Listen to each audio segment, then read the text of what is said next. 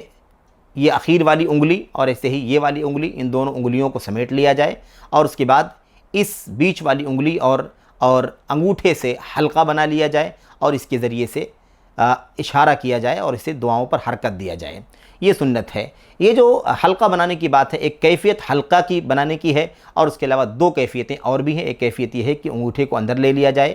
اور تیسری کیفیت یہ ہے کہ اس انگوٹھے کو اس انگلی کے جڑ پر رکھا جائے، اس طریقے سے، یہ اس کے اصل پر کہتے ہیں، جڑ پر رکھا جائے۔ یہ 3 شکلیں ہیں، ان تینوں شکلوں میں سے کسی بھی حیثیت سے ہم عمل کر سکتے ہیں۔ نمبر 31، جلسہ استراحت کرنا۔ جلسہ استراحت، اس کی وضاحت گزر چکی ہے کہ دوسری رکعت کے لیے کھڑے ہونے سے پہلے، ایسے چوتھی رکعت کے لیے کھڑے ہونے سے پہلے، دونوں سجدوں سے اٹھنے کے بعد، دوسری رکعت کے لیے کھڑے ہونے سے پہلے اور ایسے چوتھی رکعت کے لیے کھڑے ہونے سے پہلے معمولی سا بیٹھ جانا اور پھر اس کے بعد کھڑا ہونا، اس بیٹھنے کو جلسہ استراحت کہتے ہیں۔ ایسے ہی 32واں ہے، جب تشہد کی حالت میں انسان بیٹھا ہوا ہو تو ایسے تو اس کی نگاہیں سجدے کی جگہ پر ہونی چاہیے ہر حال میں نماز کے، لیکن کوشش یہ ہونی چاہیے کہ اس کی انگلی، جو تشہد کی انگلی جس کو حرکت دے رہا ہے، اشارہ کر رہا ہے، اس کی نگاہ اس سے تجاوز نہ کرے، جیسا کہ نبی کریم صلی اللہ علیہ وسلم کی سنت ہے۔ ایسے ہی 34ویں بات یہ ہے سنت کے قبیل سے کہ نبی کریم صلی اللہ علیہ وسلم پر درود پڑھا جائے، آپ کے لیے برکت کی دعائیں کی جائے۔ یہ پہلے تشہد کی بات ہے، دوسرے تشہد کے اندر یہ چیز رکن کی حیثیت رکھتی ہے۔ 35، دوسرے تشہد کے بعد جب آدمی نماز سے فارغ ہو جائے، نماز سے، جس تشہد سے انسان نماز سے فارغ ہو جاتا ہے، اس میں اس کو چاہیے کہ اللہ تبارک و تعالیٰ سے کی پناہ مانگے 4 چیزوں سے، اور اس کا تذکرہ آ چکا ہے۔ اللہ کے نبی علیہ السلام نے پناہ مانگا بھی، اور آپ نے فرمایا تعوذوا باللہ من 4 4 چیزوں سے پناہ مانگے۔ نمبر 36، دائیں بائیں سلام پھیرنا، دائیں طرف اور ایسے بائیں طرف، دائیں سمت اور ایسے ہی بائیں سمت سلام پھیرنا، یہ بھی سنت ہے۔ ایسے ہی یعنی السلام علیکم ورحمۃ اللہ، السلام علیکم ورحمۃ اللہ آدمی کہے گا تو نماز سے باہر نکل جائے گا، نماز اس کی ہو جائے گی، لیکن دائیں طرف مڑنا، بائیں طرف مڑنا، یہ نبی کریم صلی اللہ علیہ وسلم کی نمازوں میں جو کام ہے اس کی حیثیت سنت کی ہے۔ ایسے ہی اس کو چاہیے کہ جب سلام پھیرے، السلام علیکم ورحمۃ اللہ کہے دائیں بائیں، تو اس کی نیت میں یہ ہونا چاہیے کہ وہ اس سے نماز مکمل کر رہا ہے، یعنی نماز سے نکلنے کے لیے اس کی نیت ہونی چاہیے۔ یہ وہ چند سنتیں ہیں جن کا تذکرہ آپ کے سامنے سرسری طور پر کیا گیا، جبکہ ضمناً نماز کی کیفیت کے حوالے سے یہ ساری باتیں آ چکی ہیں، اور اس کے علاوہ بھی اور بھی چیزیں ہیں جسے ہم گن سکتے ہیں، شمار کر سکتے ہیں، جو نماز کا حصہ ہیں۔ بہرحال یہ سرسری طور پر جو چیزیں نقل تھیں کتاب میں ہمارے سامنے، اس کا تذکرہ ہم نے آپ کے سامنے کیا ہے۔ دعا کرتے ہیں کہ اللہ تبارک و تعالی ہمیں نماز کو اللہ کے نبی علیہ السلام سے جیسے ملی ہے وہ پڑھنے کی توفیق عطا فرمائے، اور بجائے اس کے کہ ہم یہ رکن ہے، یہ فرض ہے، یہ سنت ہے، اس کی تفریق کریں، ہم دیکھیں کہ اللہ کے نبی علیہ السلام نے کیسے نماز پڑھی ہے، ویسے ہی ہم بھی پڑھیں، جہاں جہاں جو کام آپ نے کیا ہے وہاں وہاں وہ کام ہم کریں، اس سے قطع نظر کہ آپ نے اس کی حیثیت اسے کس حیثیت سے کیا ہے، بلکہ ہمارے لیے اتنا کافی ہے کہ وہ عمل نبی کریم صلی اللہ علیہ وسلم کا ہے، وہ طریقہ نبی کریم صلی اللہ علیہ وسلم کا، اس لیے اس پر عمل کرنا چاہیے۔ دعا ہے کہ اللہ تبارک و تعالیٰ اس کا اہتمام کرنے کی توفیق عطا فرمائے، آمین رب العالمین۔ السلام علیکم ورحمۃ اللہ وبرکاتہ۔